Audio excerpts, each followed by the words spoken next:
25 tetor, shpresa e madhe misionare. Ndonë se ne ishim të vdekur nëpërmjet shkeljeve, Perëndia na dha jetë bashkë me Krishtin. Ju jeni të shpëtuar me anë të hirit. Efesianëve 2:5. Shpresa e madhe misionare është se kur Ungjilli predikohet në fuqinë e frymës së shenjtë, vetë Perëndia bën atë që njeriu nuk mund ta bëjë dot. Ai krijon besimin që shpëton. Thirrja e Perëndisë bën atë që thirrja e njeriut nuk mund ta bëjë dot. Ajo ringjall të vdekurit. Ajo krijon jetë frymërore. Ajo është si thirrja e Jezusit drejtuar Llazarit në varr. Dil jashtë, dhe i vdekuri u bind dhe dole jashtë. Thirrja krijoi bindjen duke krijuar jetë. Gjoni 11:43. Kështu shpëtohet çdo njeri. Ne mund ta zgjojmë dikë nga gjumi me thirrjen tonë, por thirrja e Perëndisë mund të sjellë në ekzistencë gjëra që nuk janë. Romakëve 4:17.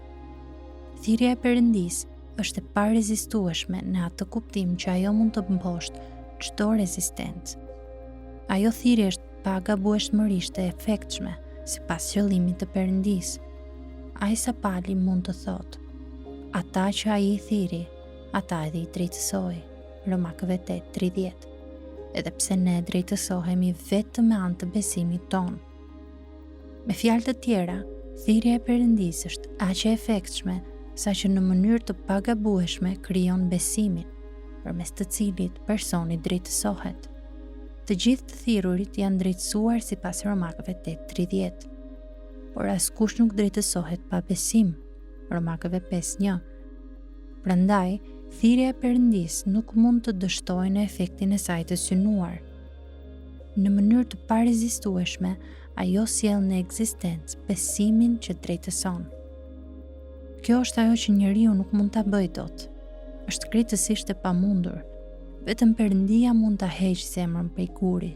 Ezekieli 36:26.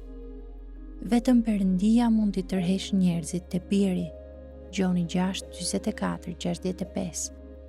Vetëm Perëndia mund të hapë zemrën e vdekur frymërisht që t'i kushtoj vëmendje Ungjillit. Veprat 16:14. Vetëm bariu i mirë i njeh delet e tij. I thret ato me emër me një fuqi kaq bindëse saqë ato e ndjekin dhe nuk humbasin kurrë. Gjoni 10:3-4-14. Hiri sovran i Perëndisë, i cili bën atë që është e pamundur nga ana njerëzore, përmes Ungjillit të Jezu Krishtit, është shpresa e madhe misionare.